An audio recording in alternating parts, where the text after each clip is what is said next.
Mega Evolutions were first introduced in X and Y almost 12 years ago in 2013, providing old Pokemon with a new breath of life, accompanied by unrivaled levels of power. The new designs proved to be immensely popular, but this beloved gimmick was unfortunately shelved during the lifespan of the Switch generations, Sword and Shield replacing it with the Dynamax phenomenon, later in Scarlet and Violet instead favouring Terrestrial Pokemon. But as we prepare to head back to Kalos in Legend ZA, we will also be witnessing the return of Mega Evolutions.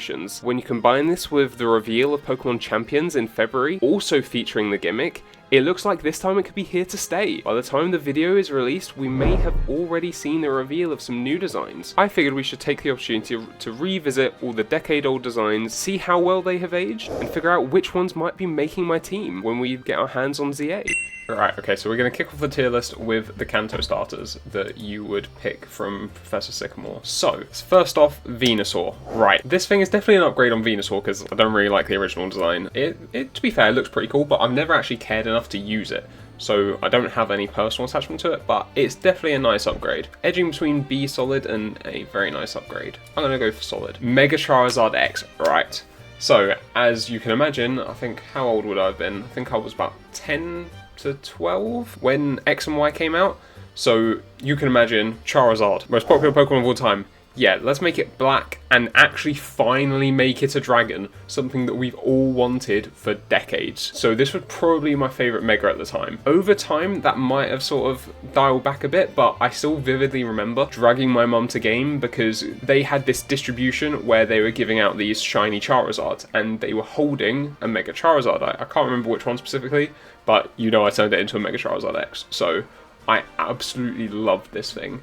I think it would be sacrilegious to put it in anything other than the S tier for now. However, I actually think that as time's gone on, I might appreciate the Charizard Y a bit more. Now hear me out, like the Charizard X has the advantage of actually finally being a dragon type, that's really cool, and the colour scheme is much cooler. But if you actually compare the designs, right, I don't think Charizard X changes enough outside of the wings. All you do is really change the colour scheme. And yes, don't get me wrong, it absolutely works.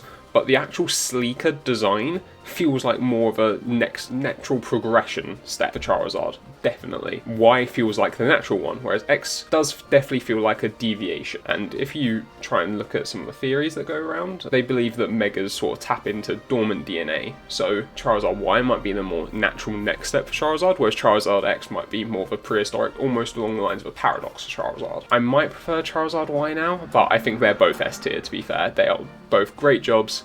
Well done, Game Freak, you did it again. You smashed it out of the park with Charizard like he needed more stuff. Next up, Blastoise. Because I was a fire kid, I chose my fire starters all the time. Because at the time, I didn't realise it evolved into Delphox. I just loved Fennekin, I thought it was adorable. So I chose Fennekin, and then I ended up going with Blastoise as my starter in X and Y. And funny story, when I did that, I gave it a nickname, as you do when you're 10 years old, and I thought it was the coolest name ever to call it Shell Shocker. Thought it would be really metal and edgy, because, you know, I was that cool. I absolutely butchered the spelling of it. I think I've had about 3 C's in the end, God knows. Fun story, I didn't realise until years later when I watched the first Pokemon movie that actually the other trainer who goes to the island to face Mewtwo, her Blastoise was actually named Shell Shocker too. So, I mean, as a kid, of course, they stole my name, didn't they? Neat little story. But this thing going in S tier. I do wish that they gave it the steel type, but for me, this is the epitome of what a Mega should be. They took one of the key design aspects from the original, being its cannons, and sort of just doubled down on it, and then thematically giving it Mega Launcher that boosts the power of pulse moves. It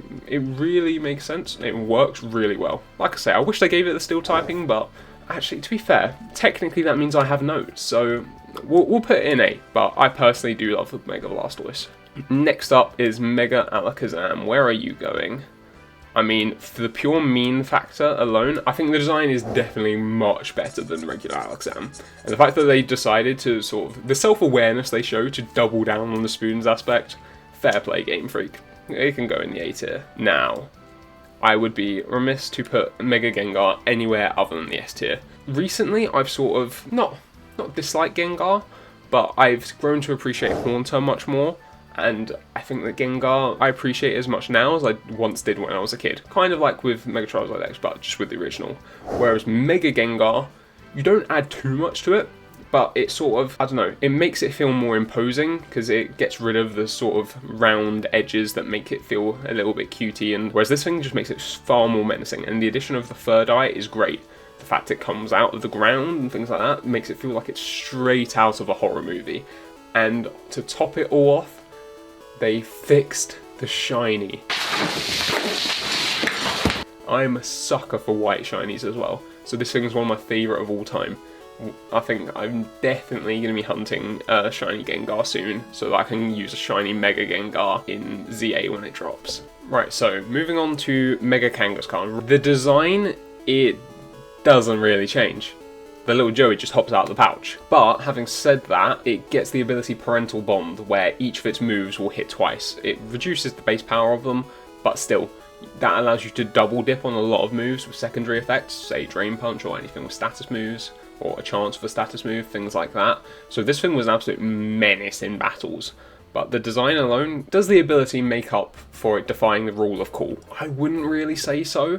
I can definitely see why we have it, so I'm torn between B and C here. I think we're going to drop it in C because the design doesn't really change, but the ability and the sort of thematics that comes with that, fair play. But to be honest, it's not really much different to then saying we get a Mega Marowak in ZA and all of a sudden it's just hopping along with a Cubone next to it. I feel like they could have done more with this, but we'll leave it there for now. Okay, Mega Pinsir. Even though it's an upgrade on the original, I still don't especially like the design. Its mouth is still horrifying, and I don't know. Even though it gets Aerialate, which is a nice addition, I don't think it can really take too much advantage of it. So, something about it still bugs me. Get it? Because he's a bug. Yeah. So we're gonna say it's definitely not downgrade, but was this necessary? Not really. Gyarados, or Gyarados, however you want to say it. Awesome Pokemon. Intimidator, it's a sweeper, Dragon Dance the Night Away, Bird's Eye to the rescue. You're gonna think I'm nuts, that was a Nuzlocke I had. I love Gyarados. What the hell is this thing? Get this motherfucking Apophicon Leviathan looking thing out here. Aerodactyl. I really dig the fact that its Mega took it back closer to what it looked like in ancient times, back to its more historic predatory role, and it looks much more menacing, but to be honest, the spikes look kinda goofy to me. It looks like he went into the barbers and asked them to give him the Tony Stark treatment and just got completely messed up. He cannot pull off the goatee. So, to be honest, even though a lot of people would say it's probably an upgrade, because I do like the fact that they've tried to make it look more menacing, and the lore reasoning behind that, I like it. But visually, I would actually say it's a downgrade. And I'm going to say the same about this one, Mega Mewtwo X. I appreciate what they tried to do, make one more physical attacking, one more special attacking, giving it the fighting type. It's an interesting change up, but the real question is, what are those? It's definitely a downgrade. Whereas Mega Mewtwo Y, on the other hand, I really like this design. Is it necessarily an upgrade on the original? But I'm going to still put it in, I'm going to put it in A tier. Because the sort of tail, head, hair, what would you call that? I don't know. But its design does bring it ever so slightly closer to Mew, and I really dig that. Plus, it's really fast. Very, very strong special attacker. It was a double act with Genesect. Got its own movie during, or just before the XY era. So I just really like this. Cool design. We're putting in A tier. We're going to put Ampharotian Was This Necessary? C tier. It's not bad. It's probably a slight upgrade, but all they did was give it some luscious locks. This guy looks like the stereotypical cover model off some romance novel that's just completely made up in a random TV show. Mega Scizor. This thing is very cool, but I don't know whether it's that much of an upgrade on regular Scizor, because regular Scizor is already really cool, so we're going to put it in solid. I like the design, but Mega Scizor is cool, so was Scizor. Like, I don't think it's a significant upgrade, so we're going to leave it in solid for now. Okay, Mega Heracross. My guy, I like Rhinoceros Beetles, but what is this thing? It's, yeah, no. It's going to go in the Y tier as well. I'm sorry, bud. Okay, right. Mega Houndoom is fire. That was, okay, trust me, I know I make a lot of puns, but that one was accidental. This thing, no note. The only way you could upgrade on this is by either giving it like green or blue Hellfire to make it feel even more menacing. I don't know whether that takes it too far from the original design, or by giving it an extra couple heads and turning it into a true Cerberus that guards the underworld. But again, I don't know whether that feels like more of an evolution into a new Pokemon as opposed to just a Mega Evolution on Houndoom. But this design is awesome. I love Mega Houndoom. Definitely going in the S tier. Mega Tyranitar. Once again, I find it really interesting that if you look at its stomach, it definitely feels more evocative of Larvitar and Pupitar. So once again, going back to that theory of like how Mega Evolution sort of taps into dormant or recessive DNA. However, I think I prefer regular Tyranitar. The extra spikes and everything don't personally add too much to the design for me. I think I prefer the original, so I'm going to put this in the C tier. It's not an explicitly bad design, but I wouldn't really say it's much of an improvement on the original. Okay, next up, Mega Blaziken.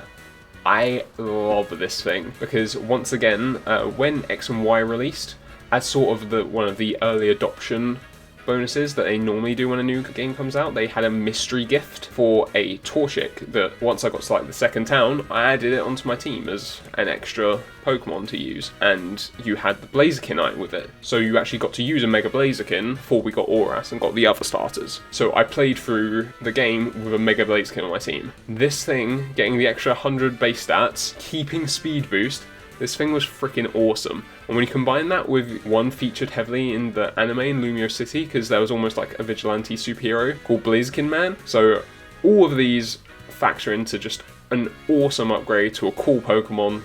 Straight S tier, no notes. Okay, Mega Gardevoir, where are you going? I'm going to put you in B, solid. It's a nice design. I appreciate what they've done, sort of giving it, would you call it a wedding gown? I think it's close enough. It was Diantha's ace as well, the most forgettable champion we've ever had. I think for that, it can go in solid. It's by far from a bad design. Mega Mawile. We're putting you, I think you put you in A very nice upgrade. Mega Mawile also gets access to huge power, so it doubles its attack stat. So it took it from a very middling mon. It didn't just get the extra 100 base stats, but also doubled its attack. So this thing was a menace at the time, plus an awesome upgrade to the design. Perfect example of a Mega Evolution to me. Next up, Mega Aggron. So they just took Aggron and just refined it really. They gave it a pure steel typing this time, so it actually loses some of the quad weaknesses to fighting, things like that. And it got the ability Filter, so it reduced the damage from super effective moves. Even though it was very bulky, it had a very poor defensive typing, so this thing just made it infinitely stronger. It now feels complete. It's got the full set of armor now. I am a sucker for armor evolution, hence why I was a big fan of Digimon growing up as well. So keep the armor Digi-evolutions coming, guys. I will eat it up, Game Freak. This thing can go straight in A tier. Next up, Mega Medicham. To be fair, I didn't really like Medicham much in the first place. I don't think it's that strong, and the design just doesn't really do anything for me. I don't know whether it's necessary either, so we're going to put it down in C tier. I'm hoping that D and F don't get too full up. I can't see them getting too full, but okay. Next up, Mega Manectric. This thing, I quite like it. It went from having a bowl cut done by his mum to the straight grease lightning treatment. And as well, it got Intimidate. It definitely was a pretty good upgrade, but I don't think it's as cool as the other designs we have in A tier personally, so we're going to leave it in solid. Next up, Mega Banette. Alright, this thing, awesome. It feels very similar to Mimikyu. I definitely think that Mimikyu was inspired by Banette and how the sort of possessed doll is this devil spawn that people can't look at, and now Banette's unzipping itself. What did he say? It makes a lot of sense as a natural progression to the original design. Now its power is sort of being unleashed and unshackled. As it got Prankster, that's a pretty cool ability that gives priority to status moves, so we're gonna put you in a very nice upgrade. Definitely think so. Next up, Mega Absol. I don't think it is a huge deviation from the original Absol, but Absol's already cool enough as it is, and then they made it feel majestic. They gave it the wings, the extra hair, its sort of stance, the whole personality. It genuinely feels like a fallen angel, which is a perfect progression for Absol with its lore that it comes warning people of disasters. Because of that, it means well, it's trying to warn people and save people, but it's misconstrued as this harbinger of doom and death. So the sort of going down the fallen angel route feels perfect for this, and I absolutely love it. I really dig this design. It's one of my it might even be my favourite mega. Okay, next up, Latias Latios. I love the soaring mechanic in ORAS, and I think that's really cool, but the actual designs themselves, not just the colour schemes, and also the fact that they look identical, bar the eyes, I believe, I think it's definitely going in the F tier. I think they're some of the worst megas we've got. Next up, Mega Garchomp. They took one of the most iconic dragons, Cynthia's ace, you know I love Cynthia, you know I love Garchomp, and they made it just truly demonic, really. This thing feels straight out of Chainsaw Man. I love it. It's awesome, and to top it off, they fixed the goddamn shiny. Thank you, Game Freak. Next up, Mega Lucario. I still think it is a very good design, but I think the fact that it was advertised as this poster child of Mega Evolution, it doesn't quite live up to that for me. I think it's a fine design, and I think it's a good example of a mega, but I feel like there are so many better examples and so many better designs amongst these megas as well. Because it's the first one I used, I do have somewhat of an attachment to it, so I'm going to put it at the bottom of A. I feel like this list is so skewed upwards. I feel like all the ones in B are, it looks like it's on the upper half, but I'm basically saying B is kind of solid to mid. And then next, Mega Abomasnow. Sure, they made the Abominable Snowman more abominable. It's still quad weak to fire, it's not especially great. It doesn't really change too much about Abomasnow, so I'm just gonna put it in the C tier. That concludes all of the megas they introduced within X and Y. And on the whole, I think it was a very, very strong batch. Okay, now we're on to the batch that were introduced within ORAS, Omega Ruby and Alpha Sapphire. So these games were probably some of my favourites the franchise has ever released. I have a huge amount of love for these games. They were probably my most played,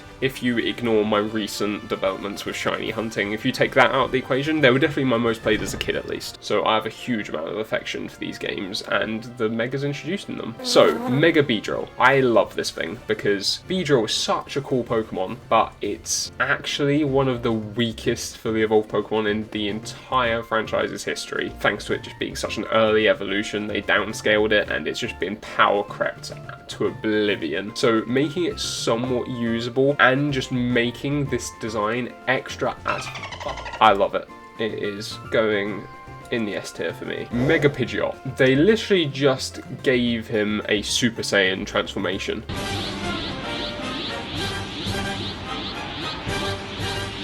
They gave it a bit of colour on the hair, called it a day. It's cool though, so we'll put it in solid B tier. Mega Slowbro. Okay, they finally allowed Slowbro to reclaim its title as the bulkiest bitch around, and I think it is kind of funny that what transformed from Shelder has started eating more of it. Kind of amusing, but I don't think it's especially cool or anything, so we'll leave that one in solid as well. Mega Steelix. Okay, I love this thing, mainly because it kind of teases the crystal onyx that we saw in the anime all those years ago. Birdkeeper Toby, one of his original theories that made me truly fall in love with Pokemon YouTube and lore and just YouTube as a whole really, always had a soft spot in my heart, and so this Steelix having the crystals protruding from it, I thought was awesome. It's an awesome little lore tease, and for that alone, I'm going to put it up towards the top of A tier. I don't think it's quite as cool as the top dogs, but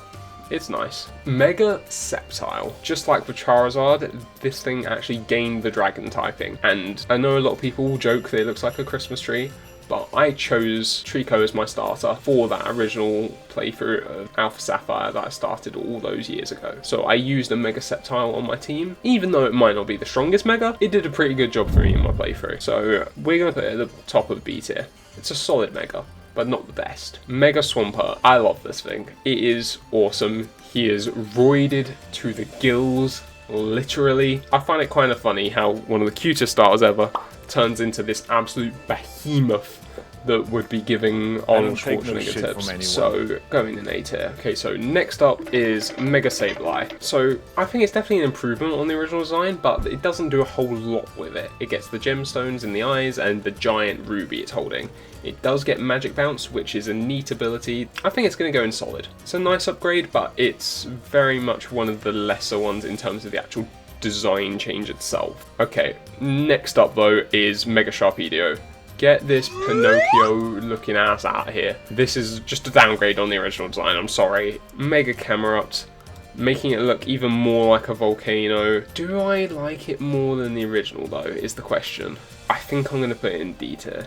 I don't think it's necessarily a bad design, but I already quite like Camera. I think I prefer the original, so we're going to put it in D tier, unfortunately. Mega Altaria. This little floof ball is adorable. It can go up in the A tier as well, getting the fairy typing's pretty nice as well. Something that I think it could have had all along, really, if it had existed. Love the little cotton bud. Mega Glalie. It can go in solid tier. I think it's definitely a B. It's a solid upgrade on the original Glalie, who nobody especially likes. The poor thing dislocates his jaw, but it definitely does look cooler. Rule of cool applies. It can go in B. Next up is Croissant. So, Roaring Moon.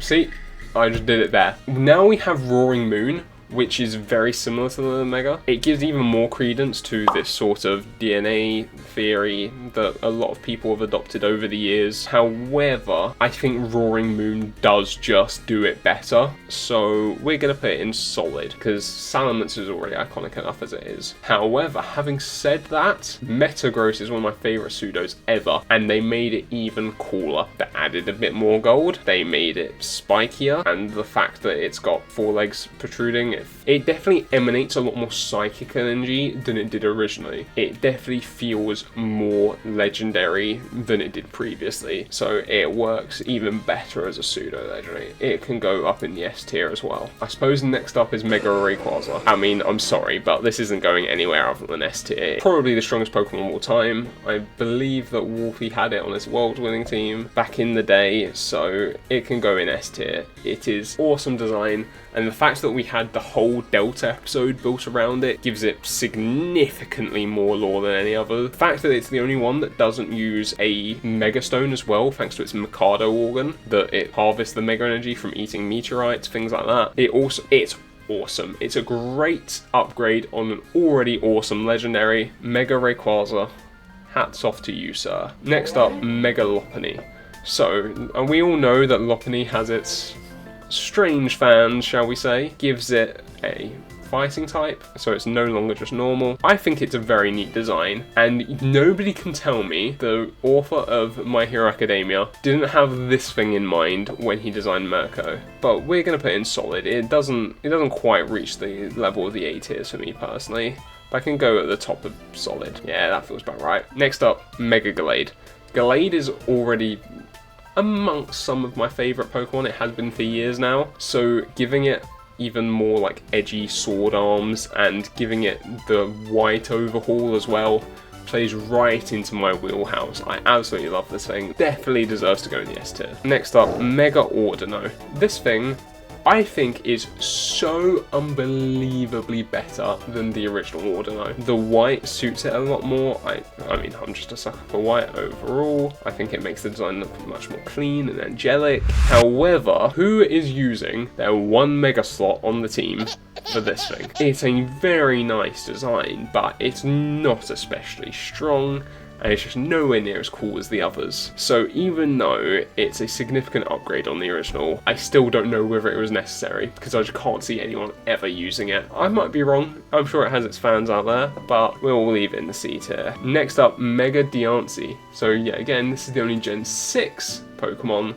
to get Mega Evolution, which is kind of bizarre considering that X and Y was the games that introduced it, so you would have thought that some of the new Pokemon would feature this generation's gimmick. But I appreciate that at the time they were using it to sort of readdress old Pokemon, give the new life to these Pokemon that have been either power crept or just irrelevant previously. So I understand why they didn't do it, but I'm hoping that we'll get that solved, maybe even by the time this video is out. Mega Diancie, I think, is a majestic majestic design, pretty cool. It's a mythical Pokemon. I think it can go in a very nice upgrade. I really like Mega Diancie, what can I say? Lastly, I know these technically aren't Megas, but for all intents and purposes, for me, spiritually, they feel like Megas, so I thought it was only right to include them in this tier list. Primal Kyogre is more Kyogre. I really dig the glowing design. I think it can go in a very nice upgrade. Primal Groudon, S tier. The reasoning for this, I know the designs are very similar in terms of their relation to the original. However, Mega Groudon gets the fire typing, which only makes sense for the Magma Pokemon personally. I think it makes more than enough sense for it to have been fire all along. I think for years, myself and a lot of people probably did think it was a fire type, especially with Drought. Anytime you see it in any of the animes or whatever, it's in a volcano. I understand why it's just ground, but I think the fire type makes more than enough sense spiritually. And as well as that, I feel like Primal Groudon reminds me of the antagonist in the Jirachi movie wished to unleash Groudon, and instead it released this goopy lava evil monster thing. I don't know exactly what it is. I don't think it ever really clears up exactly what it was, and I quote, "It's not Groudon." So I feel like it sort of leans on that a bit, and that ticks a little nostalgia box for me, so that's why I've put Kyogre in A and Groudon in S. It wouldn't be a tier list for me if I didn't pick what was my absolute favourite out of all these Megas. And for me, it's a pretty tough one because I like pretty much all these ones in S tier. But I think Mega Absol is an absolute perfect design. If you look at a lot of my favourite Pokemon, you know that I'm a sucker for these sort of majestic, regal looking designs, and it just has so much aura. I absolutely love it. So for that reason, Mega Absol is Brad's best boy. Right, so those were my thoughts on all of the Mega Evolutions that were introduced in Generation 6. As this video is released, we might have got more news for the Megas that are coming around in ZA. Fingers crossed. And I might have to redress this and do a new ranking with all the new Mega Evolutions. But in the meantime, I'd love to know what you guys thought of this, whether I ranked some too highly, some too low, what your favourite Mega Evolution is, and as well, I'd love to know what you think of Mega Evolution as a whole, as a concept, as a gimmick, whether it's good, bad, whether you want it to stick around and be, well, the forever gimmick that we'll get. Because I do think it's very good that these Megas, a lot of them, manage to make old Pokemon more relevant, say Pidgeot, things like that. However, it is a bit of a sticky spot when you start to look at who were allocated the Megas. Like, did the Gen 1 starters need more love? Not really. Did Metagross need more love? Did Salamence need more love? Not especially. These things were already really strong. So let me know what your opinions on the designs and Megas on the whole in the comments below. And with all that being said, until next time guys, peace out.